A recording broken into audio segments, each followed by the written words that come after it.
Ladies and gentlemen, my name is Nick Cavalli. Hold up now. So, we can't even start with the basic intro here because this is great news. Raw didn't suck. Yeah. This is amazing. I mean, yeah. You actually did it. Yeah. You crazy SOBs. You did it. You managed to make 3 hours that I didn't fall asleep. I didn't yell at my TV. Now, granted, it took Vince McMahon snorting a line to get it done, but I mean... Yikes. That's good shit. And of course, so our grade A Raw comes live from Ontario, California. California. So, for those of you who are unaware, the closest known town to Ontario, California, because where the F is that, would be Rancho Cucamonga, California. Yes. You Young Buck fans. It's the metro LA area, Inglewood. So, I just kind of had to address that, but in case you didn't know, my name is Marcus White. I already introduced myself. And this is The Wrevolution. So we're coming to you live from Studio 6 tonight, and it was a Monday night that I'm not going to be just sitting here with a pouty face. Yeah. Hell, you had some times where I literally, I did that guy, and I was just like, okay, Monday Night Raw. So, without further ado, let's jump right into it. Well, we'll kick things off with the Monday Night Messiah. Yes, him and his disciples come out, and he starts talking about how he's going to be the guy to lead Raw into the future, that he's the guy to make the tough choices, and he's going to preach a message of unity and progression, and he's not leaving the ring until that message comes across to everyone in the arena. So then out comes Kevin Owens. Kevin Owens! And he says that he isn't alone. And out comes the Viking Raiders.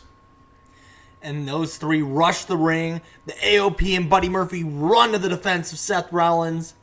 And from behind, Samoa Joe. Yes, Samoa Joe is back. It's so good to see him, Samoa man. Joe, the Samoan Joe. The Samoan Joe, yes. You know, my favorite part of this segment was when Kevin Owens was talking about, how durable the Viking Raiders are, and he just, starts slapping and pushing both members. They look pretty upright to me. This is yeah. So, that was cool. I enjoyed that. And then you have Kevin Owens and the rest of his stable, I guess? Just the dudes who also hate them. Just the dudes that also hate Rollins and the Disciples. They all pose in the ring, and then they get interrupted by the Becky Lynch. And they all look as puzzled as I do right now.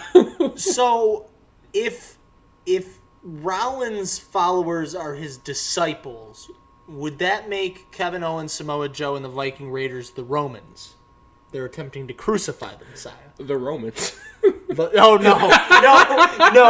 Okay, scrap it. I didn't realize where I was going with this. Scrap it, because they're going to take this now. The big dogs.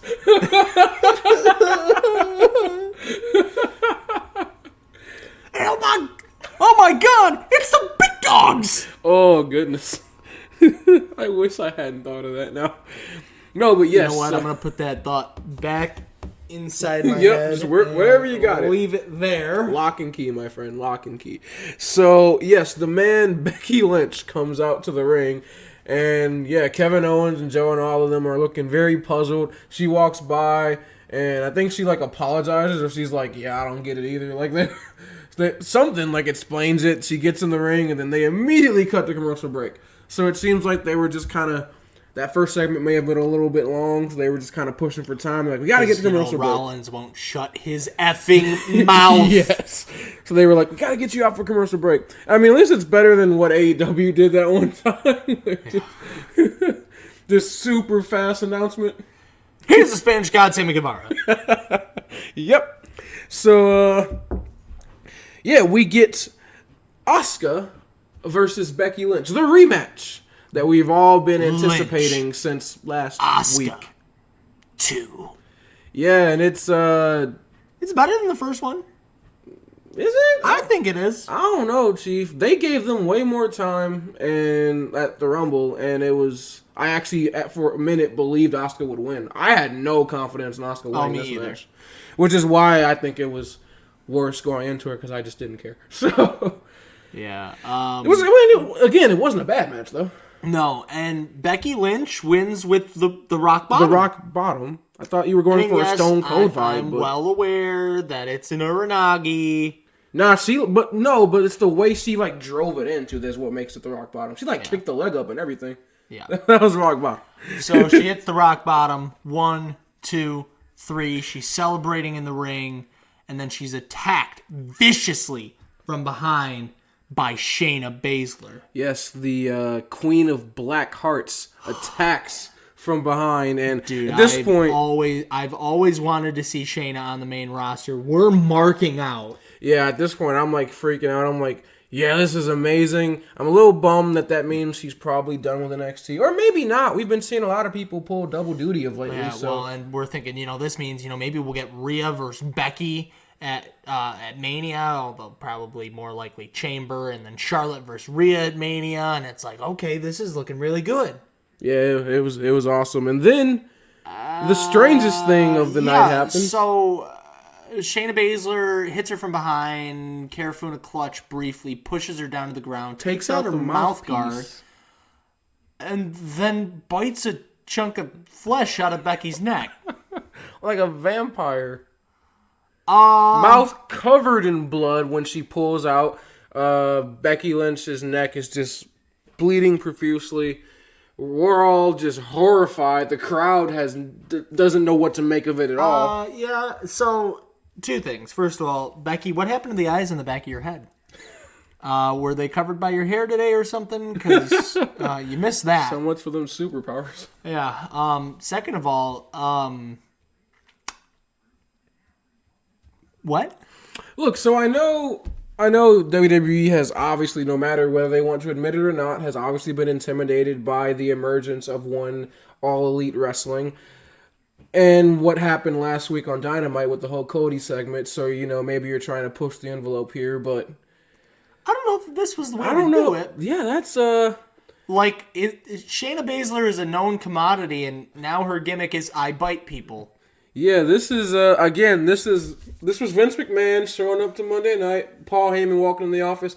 Hey, Vince, so what's the plan for tonight? I got a good one for you today, Paul. Oh, God. So...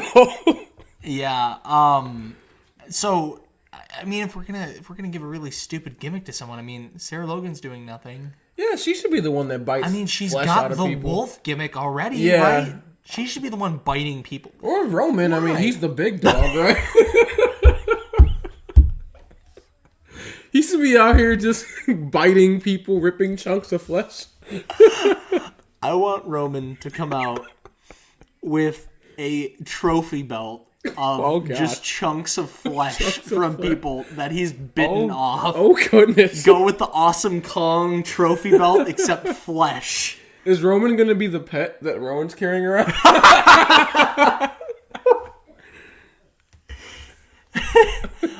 I just had the most terrifying image of Roman Reigns crawling his way out of that tiny little box. That's fantastic. So, we're already having more fun than SmackDown. That's almost as good as the video I sent you of Brock Lesnar and Paul Heyman doing the Iconics entrance. Yikes. So, yeah, that's a thing. Obviously, everyone's in the arena's shocked and disturbed. Referees come out, and medical staff, and they're trying to tend to Becky Lynch. One medical assistant grabs an alcohol pad. She's putting it on the back of the neck, and Becky's, hey, chill out. Get off me. They bleeped her multiple times. Yeah, they had that 3-second delay ready. Oh, yeah, that was bad. Yeah. Now, here's my thing. She didn't really bite a chunk of flesh out of her neck, right?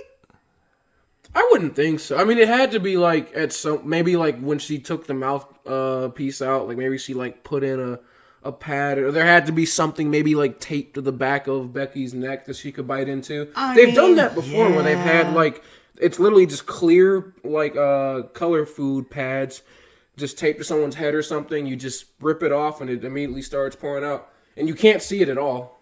So they could have been one of those guys. Becky has a lot of hair on the back of her neck, so that's true. I don't know. Or maybe, hard way. Just we've seen that before. Brock. Talking to you, Brock. So I have this really great spot for you tonight, Brock. You are going to take Randy Orton to the ground, use your elbow, and break his skull open. I'm gonna what? And that's when Randy walks out the room. The fact that Randy signed off on that. Again, that's why I say this is that Vince McMahon tonight. Yep. Like, this is that Vince. So, yep. So, Becky gets escorted out the arena. She's walking. They're carrying her to an ambulance. And she's like, I'm fine, I'm good. It's just a pound of flesh, just a flesh wound. Like, I'm fine. She gets to the ambulance and then shoves off the refs, shoves off the medical staff, and then commits Grand Theft Auto. If I'm going to go to the hospital, I'm going to do it on my own terms. Closes the door, shoves the medical staff, literally like GTA style, opens the door, throws the driver onto the ground and says, say hi to my friend Shayna for me, and drives off in an ambulance. Hits the lights and everything. Like, okay, like... I'm just gonna spoil it now. Like, we get to later on in the show, like, they announce, like, we just received word that Becky is leaving the local medical facility. Hospital. She's leaving the hospital. How are the police just not, like, waiting for her at the emergency, like, room door? Like, she just pulls up and, like, hi, Becky, get in the cop car. Like, how is... No, man. Look, they offered to let her borrow the ambulance. Yep, that's what happened. Yeah, You're using that heel logic, ain't you? You didn't hear that? No. You didn't hear the guy go, it's all right, Becky, you can just borrow it for now. Yeah, I could have swore I heard that. So the whole biting pounds of flesh out of people's neck thing was already a little strange for me, but then you just went straight down I-90 whack job, because I just have no idea what was happening after that. So. Yeah, I mean, look, I thought it was a cool spot. It was cool. It was interesting, and then you stole an ambulance. The Becky thing. Yeah. And then you stole an ambulance. So yeah, again, the whole thing with wrestling, we talked about it last week on AEW, is that we all know it's scripted. But it's the fact that it makes you feel emotions, and it's supposed to blur the lines of what's real and what's fake, make you question reality. Right. Well, since scripting has become public. So when you have Shayna do something like that, it blurs the lines of reality. It's a shock factor. Wow, that's interesting. And then you follow it up with Becky committing a crime. I just go, well, that just took me out of the segment. Right, because you're like, oh, this is cool. This is something that's, like, semi-realistic. This is something you get behind. Like when Braun Strowman wrapped Roman Reigns on the gurney and shoved him off the supply dock. And, like, that was, like, not realistic, but it was like, wow, that's, like, blurring the lines of reality. That's kind of cool. And then you, like...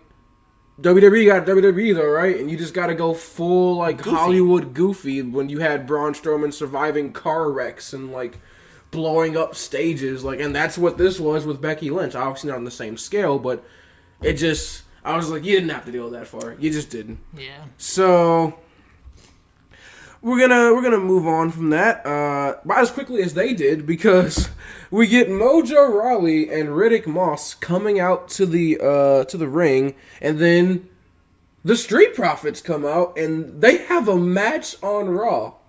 First of all, your stage looks awesome. Yeah. Despite it being a half pipe. And then you did the entrance right, came through the crowd. That was cool. It was a good entrance. It was a good match. The only problem was Riddick Moss looked like boo-boo. The only problem was the entrance was longer than the match. That's fine by me.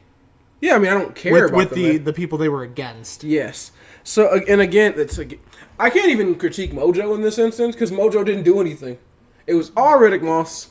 He gets buried. He takes the pin. But he was playing. He was playing possum. Yeah, Street Profits get the win. They're off celebrating. Mojo's getting in the ring. He's like. So if you can't see, I just knocked over a bottle of water on the other side of the camera. We're getting a little too excited up here. Well, let me just. There we go. Yeah, so Mojo always in the ring. He's just like, what the hell's like what? Like what's happening? And, we might have to pause here for a second. we're gonna take a timeout. Timeout. And we're back after after a little bit of flooding here in Studio 6. So see, this is why instead of a big bottle of water, you just get yourself a can Mountain Dew Zero Sugar. Hey, we ain't allowed to have advertisements yet. So yeah, getting back to the point here, Mojo Rawley, he's in the ring. Mojo Rawley, he's in the ring looking at Riddick Moss like, the hell, man? Like, what are we doing here? And he's like lifting Riddick Moss up. He's like, come on, I got you. Riddick, sneaky little devil, rose him up. The ref's not in the ring, so we're waiting, and it's like 1, 2, 3, 4. 1, 2, 3. New 24/7 champion, Riddick Moss. Mojo, you are a trained wrestler. Riddick Moss is not. And he just held you. And it took you 7 seconds to get out of a roll-up. Yeah. Please retire. You know what? Retirement doesn't besuit you, whatever the word is. It doesn't. You need to be fired, like the head coach of the year, the defensive coordinator of the LA Wildcats after one game. Yikes. Another Vince McMahon inside job, I'm sure. Yeah, so that was a thing. 24/7 title is off of Mojo Rawley, finally. Hopefully this leads to some more goofy shenanigans with our favorite former champion, R-Truth. Looking forward to that. So next we get the return of the VIP Lounge with one Montel Vontavious Porter, the best shoot name in the business. MVP, still crazy over, of course, as he should be. It was great to see. Oh, yeah. It's kind of sad to hear that his in-ring career is over. All but over. And it ended with that Rey Mysterio match. But it's gonna be nice it'll be nice to see him around. I hope he stays with the company. I'm expecting a manager role. Yeah. Or something. Maybe he's doing something creative too. You never know with Paul Heyman around.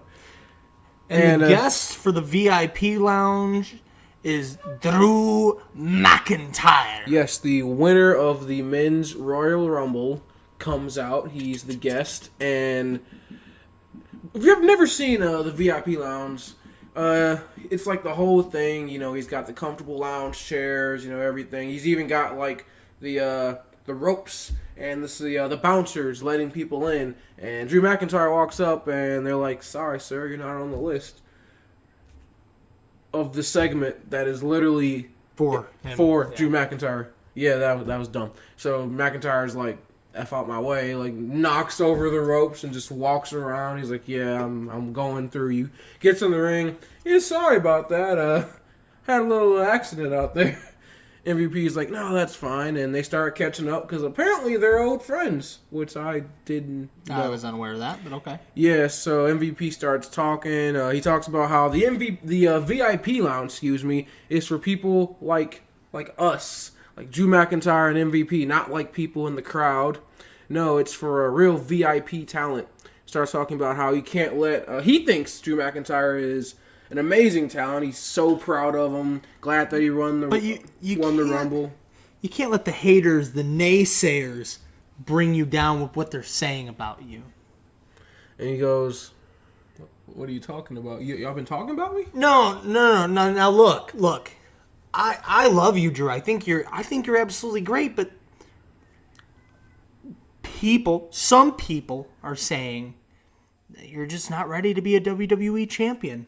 So Drew McIntyre, too quick for MVP. He's like, "Come on, I know what you're trying to do. I've known you forever. What's the catch here? What are you getting at?" So MVP goes, your career is far in front of you. You've got a lot of potential, and my wrestling days are all but over. So I think you need a little bit of help. He wants to be Drew's manager. While you're focusing on your match with Brock Lesnar, you don't need everything sidetracking you on WrestleMania week or anything sidetracking you interview-wise coming or leading up to it. So you need someone to help you guide through that type of thing. So then Drew's like, "Oh, so I see what you're saying. You mean like a Paul Heyman, a much more attractive one, of course." So Drew says, the difference between Brock Lesnar and me is I don't need an external brain to think. Oof. MVP goes, "Yeah, you're right." Drew goes, "I don't need someone to speak for me." MVP's like, maybe. And then he goes, "I don't need someone to," and I'm quoting Drew McIntyre here, "someone to kiss my ass." Now, Drew, you've known me how long? You know that I'm not an ass kisser, but I am an ass kicker. So now these two are locking eyes, center of the ring, and Drew goes, "I'm not going to fight you. You're kind of older." You know better than to turn your back on me when I'm talking to you. And then Drew hits him with the Glasgow kiss. 3, 2, 1, Claymore to MVP. After launching the coffee table almost all the way up the ramp. This dude almost totally launched it. Yeah, almost like smacking one of the bouncers with it too, who looked completely caught off guard by that. So Drew McIntyre still looking very strong, very over the crowd. My favorite part of the segment is the first time MVP says WrestleMania and Drew goes, "Hold up. You just said the magic word. Every time someone says WrestleMania, I have to point at the sign." Boom! Bang! That was great. So, my favorite part was after the Claymore hitting the Kobe. Oh yeah, ballin'. Yep. So that was great. So we move on now to what we've been calling the Latino hour of Monday Night Raw. Except it's different this week. This week it is the minority hour. The minority hour of Monday Night Raw. Yeah. It just seems like Raw just doesn't know what to do with any of its minority talent. So they just go, "Here you go. You get this part of the show." Because it's Angel Garza. And welcome back, Cedric Alexander, to Monday Night Raw. How you been, buddy? Is it just me, or are they attempting to connect with the fan base for those minorities the same way they did when they put the title on Jinder for 6 months? Yeah. It's kind of like, okay, well, AEW's got a lot of really cool Latino talent in the the Lucha Bros. So we need to showcase our Latino talent. The difference is it doesn't feel forced in AEW, whereas it always just feels fake and unauthentic when WWE does it. Yeah. It's an agenda. They're just trying to fill a quota. All the Latino WWE or wrestling viewers are watching AEW because of the Lucha Bros, and we need to get them to watch our show. And it feels so forced. It doesn't feel genuine at all. It's fake. And especially when you just throw them all in the same segment week after week after week, and then you don't feature them at all the rest of the show. I mean, obviously, I'm not saying you don't feature any minority talent. I mean, you still have Ricochet and Bob. So, I mean, you've got other minority talent, but, like, just the fact that there's just this one part of the show every week where it's just, like, all the Latino talent. Yeah. Like, come on. It's forced. It is. It's the same way when politicians talk about polling numbers with minorities. Yes. It's an agenda. That's it. Vince so badly wants his new Rey Mysterio and his new Eddie. Like, he wants that so badly. You have Rey Mysterio, but you're like, no, I gotta get a new one. Like, this toy's old. I want a new one to play with. Yeah, that's Vince McMahon in a nutshell. So, yeah, it's... Unless it's Brock. Brock is his PlayStation. So, it's Angel Garza versus Cedric Alexander. And before this match even starts... Humberto Carrillo comes out and attacks his cousin. And this... You got Cedric Alexander just in the corner, just like, go ahead. Like, yeah, that's fine with me. So they fight. Security breaks it up. The crowd starts chanting, let them fight. Let them fight. And Humberto just gets escorted out of the arena. As soon as Angel Garza gets in the ring, ref rings the bell and Cedric goes to attack. And then the ref gets on Cedric.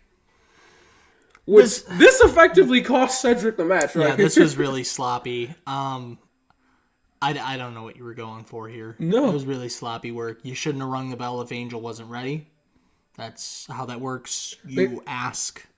They tried to justify it by saying Zelina Vega was, like, distracting the ref because she did get up on the ropes. They're like, oh, it's Zelina Vega, but it's like, no, it just looked like he wasn't ready. And then, like, Cedric's like, the F are you doing? Like, that literally just cost him the match, essentially. So, Cedric does get a little showing in throughout this match, but nothing great. And Angel Garza does win with a wing clipper. Yep, 1, 2, 3. Garza still looks strong.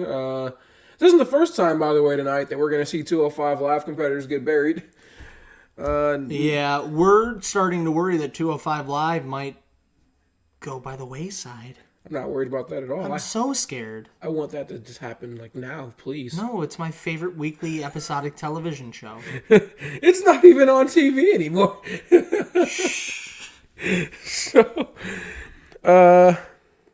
we get a Rhea Ripley interview backstage and sees...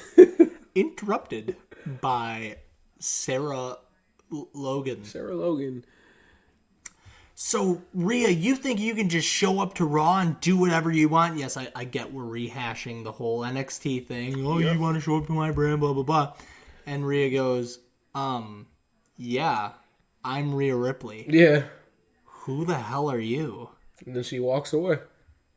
As you do when Sarah Logan comes up and tries to steal your spotlight. Like, if you're going to, like, do the callback to the NXT segment with Charlotte and Bianca Belair, you need to get somebody on the level of a Bianca to do the you can't just show up on Raw thing. You don't get Sarah Logan to pull that card. You got to get someone, and I'm not her biggest fan, but someone like a Natalya to come out. That would have been perfect. Yeah, like, you don't just get to show up here. Like, a veteran. Yeah, like a vet. Like, hey, I've been busting my ass on Raw week in and week out. Like, who are you to come and steal the spotlight from women like me who deserve the shine here? So something like that. Nope, we get Sarah Logan. So then, before we get into the match, though, we get a Bob interview. Bob, which is really more like a Lana interview, because Bob's like, he's working out. And the interviewer is trying to talk to him, and Lana's like, you have no respect. My Bobby's trying to work out. Starts talking about how Ricochet stole Bob's dreams to fight Brock Lesnar. Trust me. They're all of our dreams. Ricochet hurt everyone that night. I think they're Vince's dreams too, so I don't get it. I don't know why they just won't pull the trigger on it. So then, like, the longer Lana is speaking to the interviewer, the more annoyed you can see Bob is getting. And then finally, he's just like, you know what? I'm done with this. Like, Ricochet is a coward. I'm going to take him out. He's not even going to make it to Super Showdown. And Brock Lesnar can thank me for what I'm about to do. So then after that, Sarah Logan comes out to the ring and she calls out. Yeah, it's funny. It is funny. You know who I am? I'm Sarah Logan. No, you gotta say it just like she did. I'm Sarah Logan. Like just. It was so cringy. Cringe bad. What happened? By the way, what the hell happened to your country accent? Wasn't she like this super like thick? Dude, hick, I like do not know anymore. Yeah, so she calls out Rhea Ripley, which is just the biggest of mistakes. Rhea comes down to the ring. They're setting up for a match because there's a ref there for reasons. And then here comes Charlotte. Woo! And then she just kind of stands there at the top of the ramp. Just go ahead, commence. So the whole time Rhea is whooping Sarah, she's staring at Charlotte. Yeah, she was staring holes through Charlotte. Hits the riptide. 1, and as the count's happening, she's staring straight through Charlotte. Yep. 1, 2, 3. So then finally she goes, you know what? I'm done waiting. Charlotte, I came to Raw last week. Wanted an answer. You gave me nothing. Then I invite you to NXT. Still nothing. I'm done waiting. I want an answer. So then Charlotte goes, Before I give you my answer. Excuse me. Before I give you my answer. Before I give you my answer. Let me ask you one thing. What makes you so sure that after NXT TakeOver Portland, you're going to be the NXT Women's Champion at all? Woo!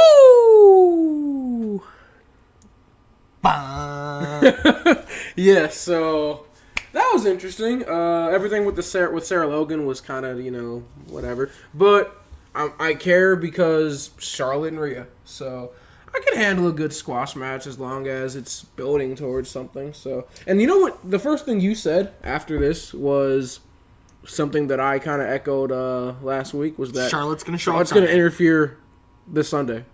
Yep. It's going to happen. It's just going to happen. Which I cannot wait to shoot a video for. So then Bob comes out to the ring with a new featured Titantron. And it's just a giant Bobby Lashley head. It's a negative image silhouette of Bob doing like the Dominator like and it like zooms on his face and backs away and he's doing like the Brock thing and like zooms back on. It was so weird. I mean, anything is better than the giant like Roman CG Roman doing the ooh-wah. And the giant, like, big dog before every Roman entrance. So. No, I think the best thing ever was just he comes out, this intense music is playing for Bobby Lashley, and it's just a not even moving screen that just says The Almighty. Or the fact that he, like, stumbled on the way out to the ring. I was wondering if you saw that, too. I thought I was losing it. No, it looked like he full on just tripped on his way out of the curtain. He sold it really well though. Like you wouldn't have been able to tell if you weren't like paying attention. But yeah, he had a little bit of a trip there. Not like Batista at WrestleMania. Yeah, which none of you will ever be able to see again. Thanks WWE. Yep. So we then get a Ricochet interview. Where he says that he's not backing down. He actually kind of goes back and forth with the interviewer for a second there because she comes out. She's like, what do you think of the fiery words from Bob? Oh, you mean the threat? Well, wherever you're going to take it. It's like, yeah, no. You mean the threat. The threat. Yeah. He says, he's not backing down and he's going to take on Bob head on. So this scrawny little kid isn't afraid to back down from a fight. And I don't tend to do that tonight. Yeah. Yikes. I get what you're going for. Yeah, so it's Ricochet versus Bob. And this was an alright match. I didn't pay too much attention to it because, classic small man, big man. And you already kind of knew the result going into it because they got to build Ricochet now after weeks of tearing him down. So Ricochet does win with the 630 senton, which landed all of his weight on Bobby's chest. Yeah, it looked really good. So Ricochet wins, and then we get the Apex Predator. Yes, they're no longer calling him the Viper. Randy Orton comes out to the ring to massive boost. He looks so conflicted still, which is great. This is great work from Randy Orton. He comes to the ring to tell us why. He grabs the mic and he says, I just want everyone to know what I did to Edge hurt me more than it hurt him.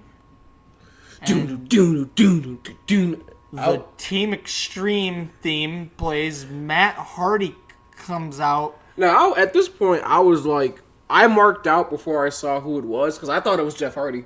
So even though I know he was on SmackDown, but I did too. I was like, Jeff? Like, I was ready to get hype, and then we see Matt. And then Matt comes down to the ring and takes us on an entire trip down memory lane, like a 5-minute conversation about it. Before he even gets into it, me and you both have like the horrifying realization that like, oh no, they're gonna like the last like middle finger to Matt Hardy. We're gonna make you go out there and defend Edge. Yep. No, I know. Hey, Edge, the guy who stole your girlfriend, had her cheat on you, made love to her in the middle of a ring on live television, and all that. Yeah, he was your best friend, all that stuff. Since you're leaving us, you're gonna go defend his honor. Like, I know it's been years, and I know it's since you guys have all kind of, you've said publicly you've squashed the beef. You've even had you and your brother both showed up on the Edge and Christian show. So, or what was it, Table for Four? One of the things. So that was, I get it, but even still, it was just kind of like, I see what you're doing, WWE. But yeah, he comes out and he's giving this like huge impassioned promo, which it was good on. That's one thing I love about Matt Hardy. He throws himself into everything he does, whether it's good or not. My favorite is when he's talking about, and we all had the same goal to be WWE superstars, and I couldn't imagine having that taken away from me. I'm just looking at you at this point like, yikes. And my favorite thing is, Matt Hardy threw this line in himself, that taken away from me before I'm ready. Yep. And then also what I loved was that while he's talking about like, him, Edge, Christian, the controversy that happened, the crowd starts chanting, Lita, Lita, Lita. And Matt looked genuinely uncomfortable. As he should. But you had to expect that, right? Yep. So finally... Well, then he's talking... And, all of us used to pitch in for just one hotel room together because it'd save us a couple bucks. And I looked at Marcus and was like, wow, that has got to be the most awkward hotel stay ever. Yeah. So finally, Matt ends it off and he just looks at Randy and goes, I just got a question for you. Why? What the hell is wrong with you, Randy? Well, you see, Matt, and he goes for an RKO, and Matt Hardy's a veteran. He's not going to take that. He takes him to the corner, starts attacking him. Randy pushes him off and RKO onto the microphone. Yeah. Which I know is not intentional. But ow. Ow. Yeah. So Randy then, starts going to that dark place. Grabs chairs, sets him up, concerto. Thanks for coming, Matt. I'd be perfectly okay if that's the last we see of Matt Hardy on WWE TV. Yeah, thanks for coming, Matt. How much longer? Okay, at least I'll take this. If you're going to bury Matt Hardy, I'm okay with it being done in this situation. Better than him just coming out and losing in squash matches in 3 seconds. You could literally have him go to SmackDown and do a run with Bray Wyatt. And instead, you're choosing this because you're petty. Yeah. So, at least we're seeing Matt Hardy on TV, right? Yay.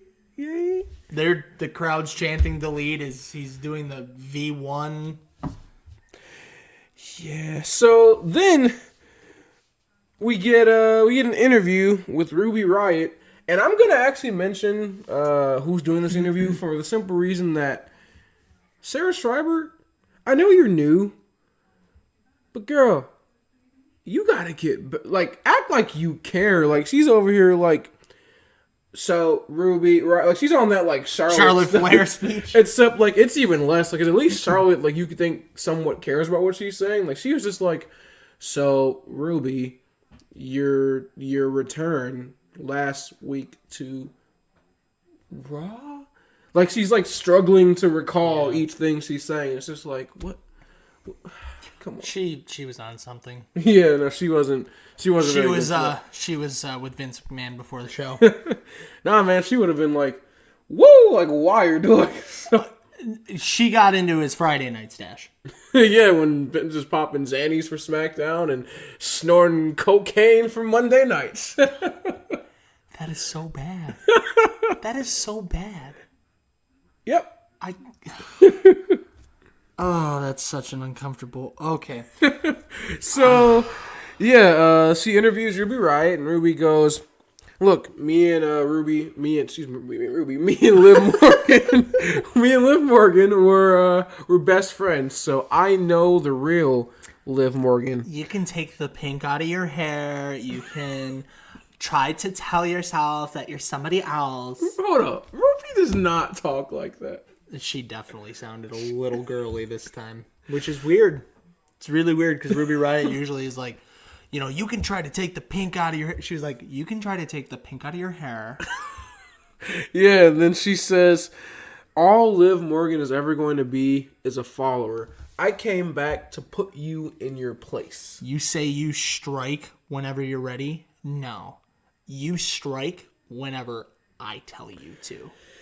Yikes. So, I liked that promo from Ruby Riott. All it was missing was the Liv Morgan is my bitch. Yeah. Yeah, pretty much. Or what was it they were saying on that one episode of SmackDown? Puppet? Was my puppet. Visibly refraining. So, we get the second of 205 Live Squats matches. Akira Tozawa! Welcome back to Raw, Akira. You're going to get squashed by Aleister Black tonight. And you lasted longer than the last two competitors combined. Yes, congratulations. You actually... Did you get into any offense? Yeah, you got to move. I think. Maybe. I don't know. That's about it. Match was about... It wasn't 30 seconds. It was like 45 to a minute. So yeah, good on longer you, than Akira. the last two combined. Good on you, Akira. Yeah, Aleister wins with the black mask.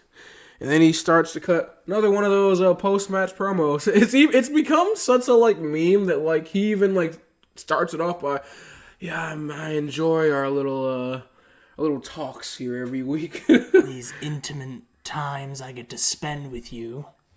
Says that he feels like an animal in a cage, and that all his opponents, make no mistake, you are trapped in the cage with me. You still got it on the mic. Yeah. You still got it in the ring. I just don't know why you're not over. It's not that he's not over. He's just got nothing to do. Yeah. Imagine if he was cutting these impassioned promos against people that we cared about. Or if he was on NXT. On NXT. Yeah. Or just do something. Do something, Aleister. I'm begging you. So, it's at this point that Miss Becky returns. In her ambulance. In the stolen ambulance. With the sirens on. That she then leaves on after she gets out of it. So, I want to point out, too, and I kind of mentioned this to Nick, when she comes back, she's got, like, the medical, like, pad and all that, like, on the back of her neck now. Like, she's been to a medical facility. I would also like to point out, I didn't point this out during the show, but is it just me, or was it the same time of day when she pulled back in? It looked to me like the lighting hadn't changed at all, almost like it was a pre-recorded segment. Come on, dude. All you got to do is just wait like an hour for the sun to go down. Well, they are in California, right? Okay, So, but it was like the 8 o'clock hour here, which would be 5-ish. and then she came back at like 8. Like 8 or no, she came back at like 9:30, 10 on our time. Oh, no. Later. This is the second to last thing. So you're right. Yep. 10:15, 10:30. 10:15. So that'd be like what? Like it's almost 7:15. Yeah. Like I'm not saying it's gonna be dark as can be, but like it was like dusk when you left, dusk when you came back, and I'm like, I guess. I mean, huh? I guess. I didn't really think about it too hard. I mean, pre-recorded or not, I mean, it's whatever. That's not. It was live though. Just like the episode of Dynamite on the Ship of Jericho, right? Yep. So she comes out and she's still got the blood stains, like, you know, kind of on her neck and head. Which, if you went to a medical facility, you think they would have, like, you know, cleaned you up a little bit or something. Could I take a look at this for you? Yeah, you know. No. They definitely wouldn't let you leave the hospital with, like, blood all over you. You can check yourself out whenever you want. I mean, you can, but, like, you wouldn't have, like, just blood stains all over you. Like, I don't know. That's definitely a little odd, almost like you didn't go to a medical facility. So, yeah, she comes out. She's fuming. And she says that Shayna better find her before she finds Shayna. Yeah, I'm excited for this. I am. As much as my sounded like I wasn't. I think this is going to be a really good matchup between the two of them. I think they counter each other very well. They're both submission specialists. They're both very fiery in the ring. I think it's going to be a really great setup. As long as this doesn't turn into like what happened with AJ and Shinsuke, where like, you know how they were both kicking each other in the bollocks. It doesn't turn into like a just biting each other in the neck type of deal. Kinky. I just hope that this doesn't what this turns into, because like it was already weird that it happened. So I'm just like, that's something Vince would do. Yeah. Just have Becky like get her comeuppance by biting the neck of Shayna at Mania. Like I could see that. Yeah.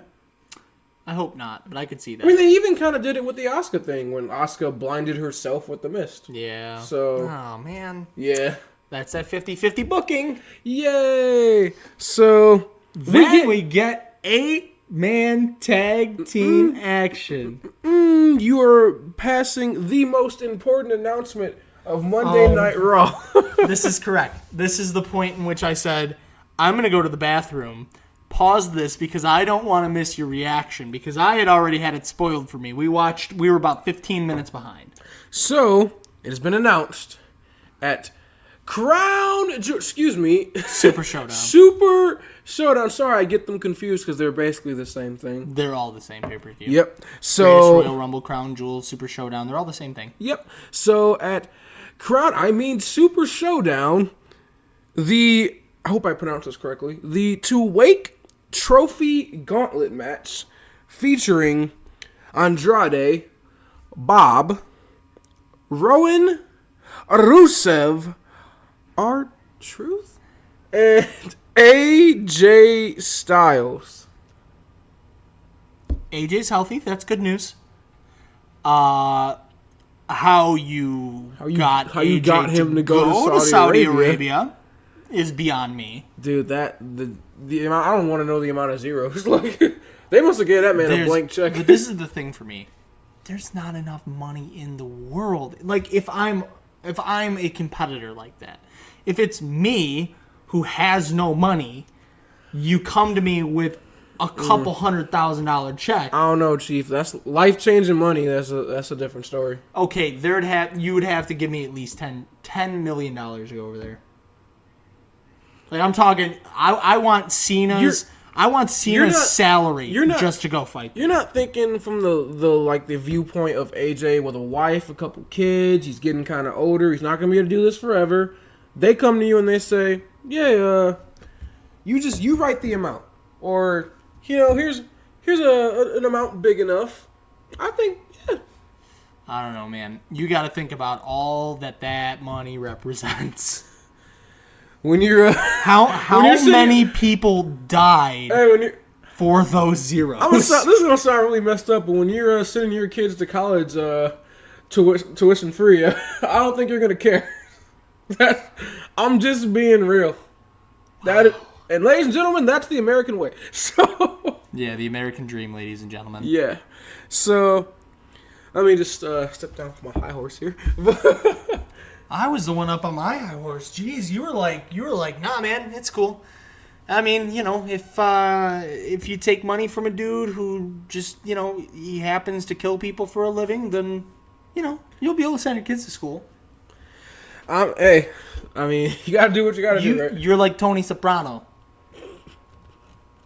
We're not comparing AJ Styles wrestling a match in Saudi to a mafia member. First of all, fictional mafia member.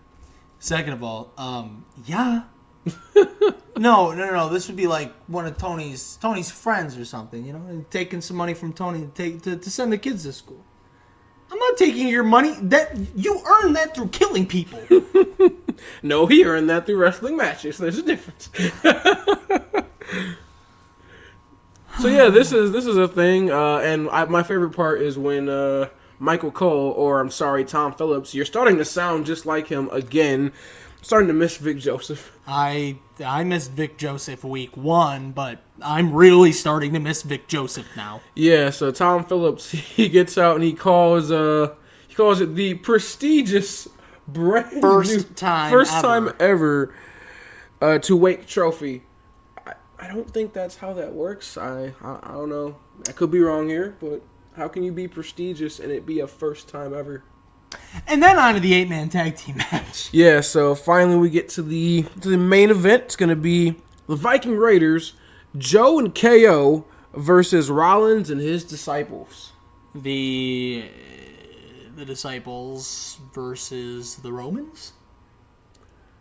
Versus the big dogs. The big dogs, yes. So I mean, they are all rather large people. That was kind of like my favorite part of this. Like, if maybe it's just the I don't know, man. I don't even know how to say it, but like just seeing that amount of humanity in the ring, it was just great. And it not just be all muscle. Yeah, it not like we talked about this. You look at Kevin Owens' team. It's not just like it's Team Dad Bod. Yeah, it's not like these big, muscular, like jacked dudes, like all coming out with 6-packs. No, like Kevin Owens has a dad bod. Samoa Joe for his entire career has been definitely on the more overweight side, a little heftier side. Ivar is just massive, huge, and even Eric's a little. I mean, he's fit. But he's not like... He's like what Cena calls a skinny fat. Yeah. So, yeah, it's people that look kind of like you and me in the ring doing cool stuff. And I like that. I appreciate that. And then you got Seth Rollins' team, who's just everything about WWE that you've just come to know. CrossFit Jesus. Mm-hmm. 2 entirely shredded, muscular, giant dudes. And Murphy, who's, again, lost his first name. Yep. He is now just Murphy again, apparently. Rest in peace to Buddy. Yeah. Buddy.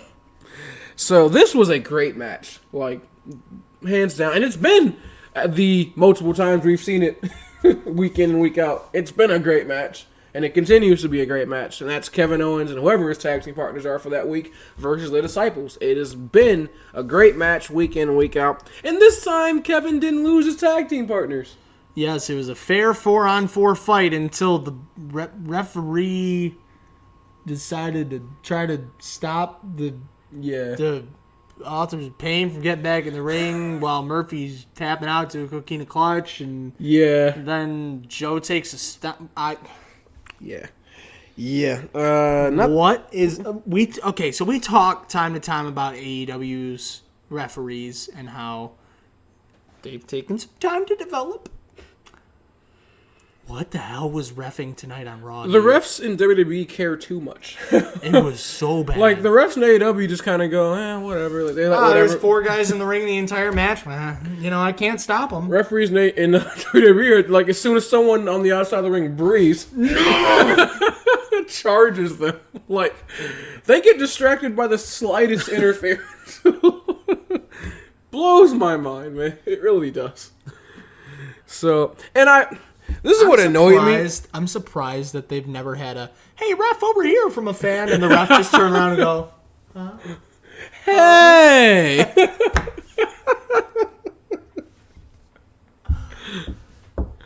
We'll have to explain that one of these days. Maybe. So, what made this dumb, or at least not dumb, but what annoyed me?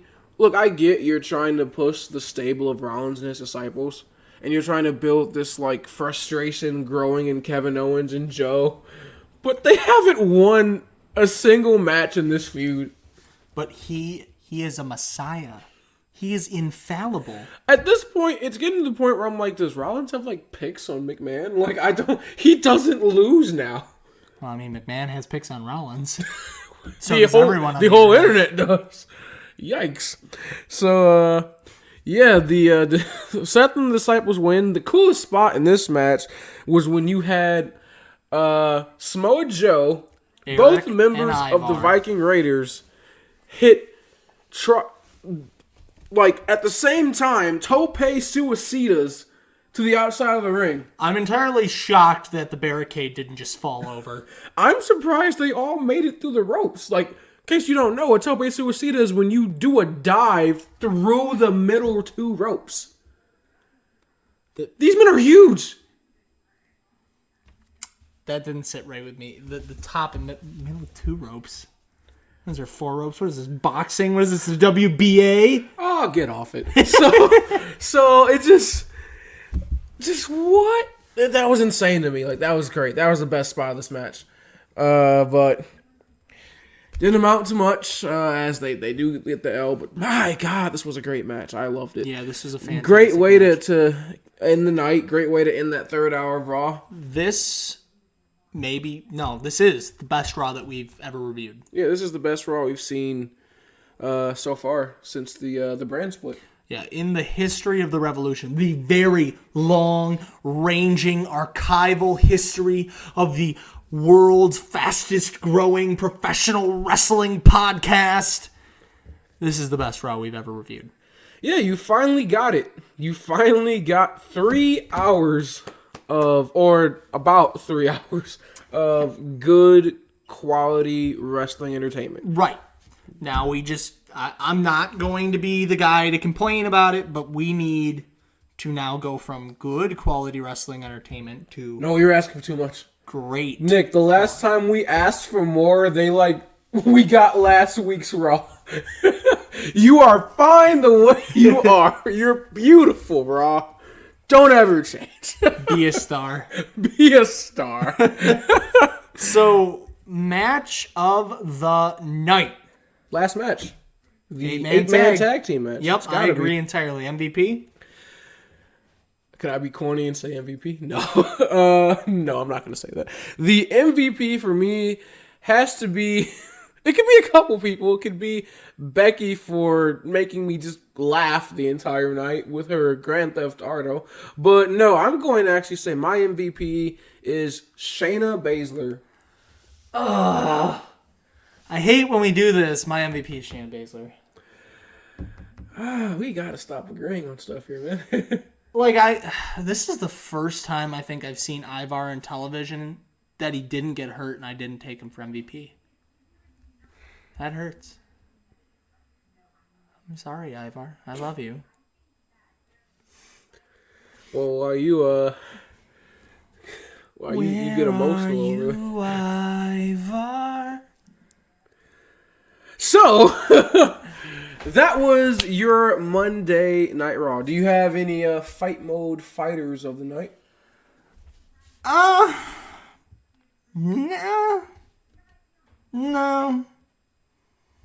No. You know what?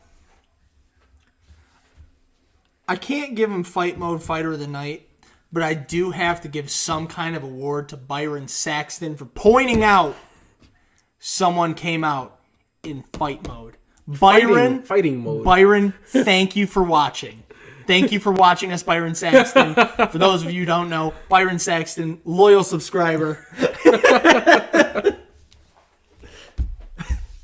Yes. We also do have to give a shout out to one loyal sub, and she's above us right now. That's mi madre, my mom. Yeah, we saw that comment, so we know you're watching. So shout outs to you. Thank you. Love you, Mom. Appreciate it. Yeah.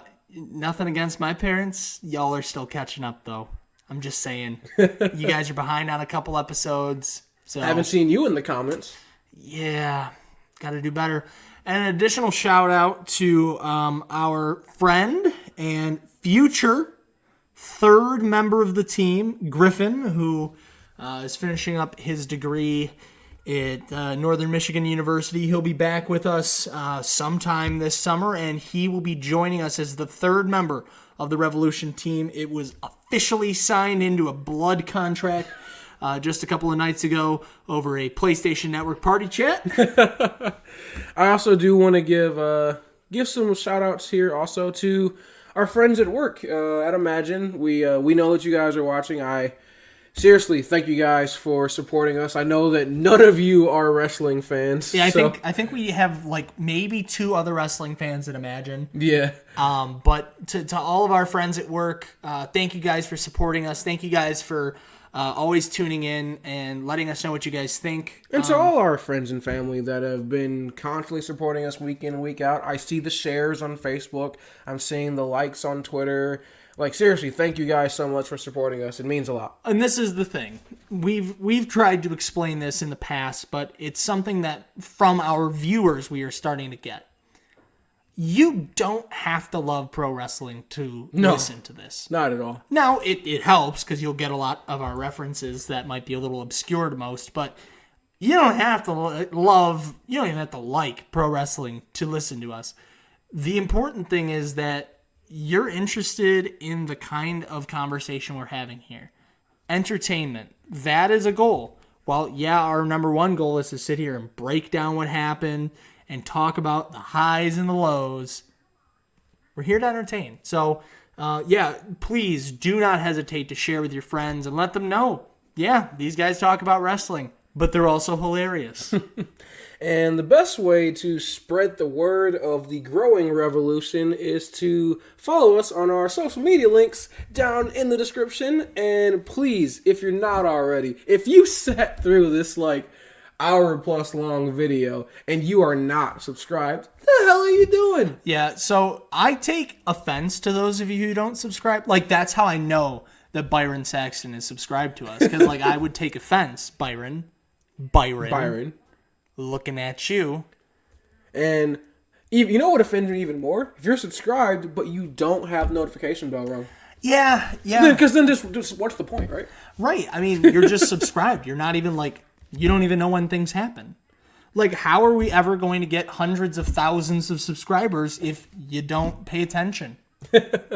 So, for myself, for yourself, we have all those beautiful links down there. Don't forget to like, share, subscribe. Let us know what you think. Remember, we are also on Podbean and Spotify as well, if you don't want to watch the YouTubes. Yeah, look, so those of you who don't have time to sit here and just watch a continuous video on YouTube, Podbean, great substitute for you. You'll be able to go out there, listen to us on our channel. Everything since Worlds Collide is available on Podbean, and the content is beautiful. I'm going to keep calling you out every week until we get it back. Apple, Google, come on. Yeah, seriously, I'm starting to lose faith in y'all. Yeah. I really am. I mean, Spotify, true number one, true OG, have been hitting us up since that day one-ish. You know what? I don't need Apple or Google. I don't need you. Wait, no, Nick, they're listening. I don't need you. Well, screw you, I need you. Seriously. Podbean. Yeah, so definitely check us out on podbean.com and on Spotify as well. Both are equally amazing ways to get our podcast. You can download the podcast so you can listen to us on loop. It could be the soundtrack to the rest of your life. Going a little too far there, buddy. Nah, man. I I'll just live stream our conversations. Every conversation we have. I've been asked to. I've been requested to just live stream our conversations. That's my favorite. My favorite question is just, hey, could you guys just like talk about anything besides wrestling? Yeah. Do you guys want to do a podcast about this? Not really. We're doing podcasts about wrestling because we love wrestling. Yeah, but I don't like wrestling. I really like listening to you guys talk. So I mean, hey, if you sat through an hour and 10 minutes of a wrestling video and you're one of those people who doesn't like wrestling, drop something in the comments. Tell us what you'd like us to review, and maybe one day we'll do a little something.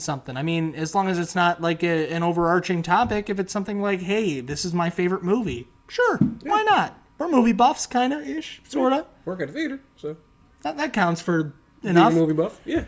All right. We're gonna go ahead and wrap things up here. So yes, because Double XP weekend is ending on Modern Warfare tonight. Yeah, we gotta hit the grind there. So live from Studio 6. My name is Nick Cavalli. My name is Marcus White, and we invite you, as always, to join the revolution. Have a good one. Have a great night, guys.